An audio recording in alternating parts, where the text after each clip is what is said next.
Hey there, I'm Jordan.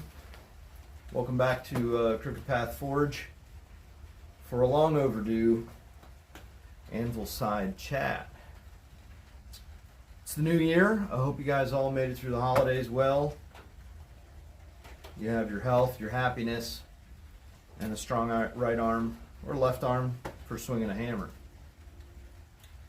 I just got done writing some emails today and had a potential student, interested in learning how to forge a sword. And to start with, he was under the impression that this would take one day. I can't even make a sword start to finish in one day. You watch people on Forged in Fire do it in like 3 days. And that's insane to me as well. There's a reason they don't show you those swords real up close and personal. They're done fast, they're done sloppy. If you were looking at the details of them and really inspecting them, most of those blades would not pass a saleable item. They're made well enough to function. And this is not the fault of the makers. The makers can absolutely, if given time, make amazing blades. That's really a little off track. What I really wanted to talk about is the making of swords and the learning of making of swords. I get asked a lot, hey, do you got a sword making class? And this goes with a lot of the more complex things that I teach. I teach a lot. That's my business, really, is teaching blacksmithing. And I think about it a lot. I get a lot of people asking. They want to make Damascus. They want to make swords. They want to make these really big, cool, flashy things. And most of them, when you tell them, hey, look, this is going to take, 5 or 6 days to forge a sword, they go, oh, okay, well, maybe can I make a knife? Yeah, sure. How come you can make a knife in a day, but you have to take 6 days to make a sword? What is the difference between a knife and a sword? How do you start learning to make a sword if that's what you really want to make? These are questions I'm thinking about. So I think we'll start with talking about what I think of as the difference between a knife and a sword. So, here's a knife. This is just the blank for a full tang Bowie knife here. It's long, whatever it is, maybe 8 inches here. And, it's a decent sized knife. Yeah, just about 8 inches long. Then we have, and this is a sword I've had laying around for some time here that I've really need to get off my butt and finish. But this is a single-edged, that pommel's not even on straight, single-edged saber, recurve saber, scimitar. I don't know what you want to call it. I think it's cool is really all that matters to me. This guy's about 30 inches long. So, yes, length has something to do with it. Insert your own jokes as you will there. But what length really means is that you have to start focusing on balance, right? Where do you want your point of balance to be at the sword? When your sword starts to get long, it also starts to get heavy. And weight is another really big issue when it comes to making a sword. And I'm no Peter Johnson, I'm no master sword maker here. I have made less than a dozen swords, so I am still learning very much so. I'm just here sharing my thoughts on these things. These are things I think about as I make and learn how to make swords. But really my challenge is always weight when it comes to swords. I've known people who start this journey, start blacksmithing, by making a sword. Oh yeah, I made like 10, 15, I made 20 swords. And I look at them, and I don't mean to be rude to anybody who's shown me one of their swords, but sometimes they're really just a metal stick with a sharpened edge or two sharpened edges. There's no thought put into weight, balance, correct heat treatment. So this one, as is, this has not been ground yet, it has been heat treated, is unbalanced. It is quite forward heavy, so if we find our balance point here, somewhere right around, oh come on, I had you earlier, yeah, there we go. We'll call that about 6 inches away from the guard. Now, is a sword poorly made if its balance point is 6 inches away from the guard? Not necessarily. If it is a sword designed for heavy chopping, then that should be where it is. If it is a sword designed perhaps with a point that is meant for stabbing, then yeah, it's probably overbalanced.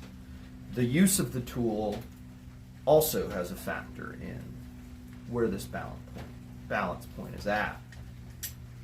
The further forward the balance point, the heavier the slash, the heavier the chop, but the less control, the harder it is to recover from that chop. You could have a blade, and this one right now weighs about 3 pounds. It's about a half a pound too heavy as well. I'm hoping to lose that half a pound, and I'm hoping to bring that balance point further back when I go to do my finished grinding on it. I have room as well, again because I'm still learning, I have room as well to add a little more weight on the end here with the pommel so that I can counterbalance it better. A sword that weighs 3 pounds functions differently if 2.5 pounds are back here behind your hand and the other is out in front. That's going to give you much more control of your point. Of course, if it's too heavy overall, it's still too heavy overall. It all comes down to form and function. Now, this is definitely a slashing type sword. It is not much in the way of a point. Really, this was a commission. A customer wanted a 30-inch long machete. And, I told him, look, that's not a machete, that's a sword. And at that length, it's going to need counterbalance. He wanted a guard with it anyway, so, I made the guard. And I got about to this stage when I realized I should probably tell this guy that this is going to be not practical as a machete. And we talked down to a reasonable machete length. I made him another one, and one day I'll finish this, hopefully this year. But that's, I don't know, rambling again. That's really just to cover what kind of sword would this be called. I don't know. I'll have to go look up different swords throughout history and see if I can find one that matches, and then magically I'll have intended to make that kind of sword from the outset. Mostly I don't care. It's a heavy sword meant for chopping, so I'm okay with the balance being a little far forward, but 6 inches is too much. We'll lose some weight, we'll get it down. This is one of the things you have to think about when you're making a sword. You don't really have to think about that when you're making a knife. Even a Bowie knife, which is a fighting knife, a large knife like this, you can even go up to 12 inches, maybe 14 inches and still call it a knife. You don't really have to think about the balance. Your handle material is going to weigh enough that it's going to counterbalance kind of naturally, as long as you've got a proportionate handle to it. I'm not saying there's no reason to think about the balance, but too many times I get people who come up to my tent, or they look at one of my knives and they do one of these, oh yeah, that balance is good. Look, knives these size are not really meant for chopping. That's just, there's better things to chop with than a knife. Even if I added another 3 inches, I'd be better off going bigger and really making a tool to chop. A fighting knife should be meant for stabbing.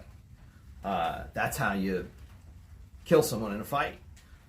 Slashing is just chopping. I don't know. People want their big knives to chop for some reason. They think it's cool.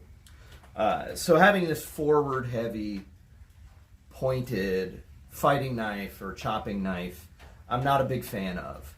And I don't often see in a small blade, there's not a whole lot of, this is not telling us much. Suppose if you wanted to throw it, you might need to know. I'm not even close to a knowledgeable knife thrower or whatever you call them. But my understanding is if it is point heavy, then you want to throw it by the handle. And if it is handle heavy, I think that's right. You throw it by the blade. I'm probably wrong on that. If you know better than I do, make a comment. Let me know. A balanced blade, I believe, you can throw from either way, this way or this way. Regardless, the balance is not as much of an issue. There's also, when you get into a longer blade, a reverberation, one of those two. When you hit this, you're not going to see much, but there's a vibration that happens up and down the length of this blade. That vibration is sort of a waveform, and it's consistent. It will have a steady point somewhere in this neighborhood, and if I've made the sword correctly, a steady point in the neighborhood of the handle. That way, when I go to hit something, chopping, stabbing, what have you, and the blade wants to vibrate a little bit, it wants to flex, this area stays stable and it doesn't wobble, right? If the height of our waveform is where the handle is, I'm going to hit something and it's going to go like a cartoon character. And that's going to feel really bad in the hand. It's going to eventually shake apart your fittings, and you'll have, you'll have pommels breaking off. You'll have fractures at your tang because of that extra vibration that's happening every time you're hitting it. So again, this is something that you don't really need to think about when you're dealing with a knife. They're not long enough to really pick up that kind of vibration. They're stiffer. They don't have that kind of flex.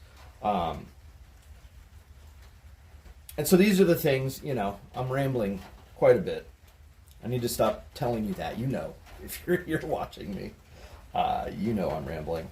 But anyway, these are the differences between knife and sword in my experience. We could go into other things, but really that's it. Double-edged, single-edged. I mean, there's knives that are double-edged. There are swords that are single-edged. That doesn't really matter. Guards, pommels. You can do that on a knife. You can do it on a dagger. You can do it on a sword. You can not do it on a knife, a dagger, a sword. It is primarily balance, weight, and attention to that reverberation. That really, to me, is what differentiates a sword from a knife. So, how do we make a sword? How do I learn to make a sword? Well, you're going to be disappointed. I'm not showing you anything here, because if you have to ask the question, how do I go about making a sword, then you don't need to be shown anything yet. Or you do, but you don't need to be shown how to make the sword itself. What you need to do is learn how to make about 100 knives right here, about this size and shape. We're talking with a blade of about, call that 4 inches. Yeah. Overall, with the tang, it's going to be just under 8 inches there. That's what you want to learn how to make. You want to make, I would say, 100 of them before you even start thinking about a sword. Make 100 small knives, come back, make 25 larger knives like that Bowie, then make 10 machetes, Give them a good 20-inch blade, right? 5-6-inch handle. Focus on getting them thin. Focus on getting those machetes to a particular weight. Pick the weight ahead of time. Measure your steel out. Forge that thickness of steel out to the desired length. You get your desired weight, or close to it. In the making of these 100 these 100 hidden tang knives, you're going to go through all the same steps, roughly, that you need in order to forge a sword, right? Forging the point, forging out the bevels, grinding the blade, heat treating the blade, making a guard, completing the handle, whether it's wood or acrylic or whatever you use. You're going to go through these steps. If the first thing you make is a sword, especially if you're not doing this full time, you're not doing this every day, what's likely to happen is you're going to start forging the point of the sword, let's say January 1st of the new year. You finish that on a weekend, and you start forging these bevels. A week goes by, another week goes by. Oh, I'm going to get to that forge. May have finished that sword one day.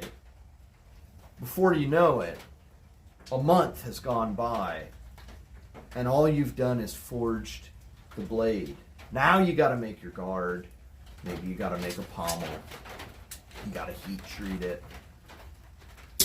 By the time it's all said and done, 2 months have passed, and you've finished making your sword to the best of your ability.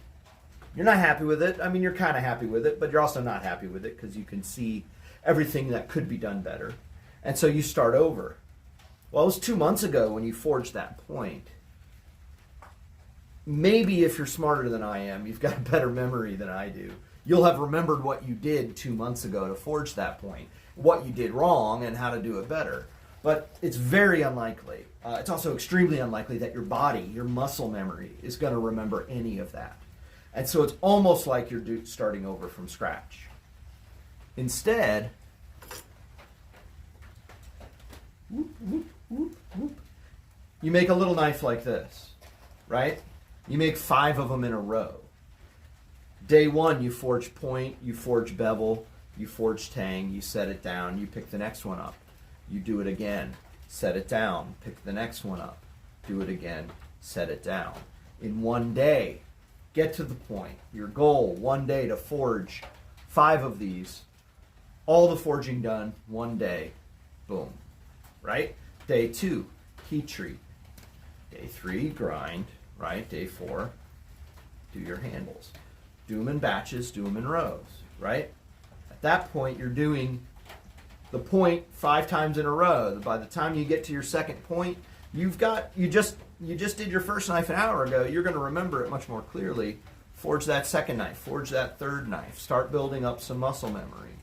Right?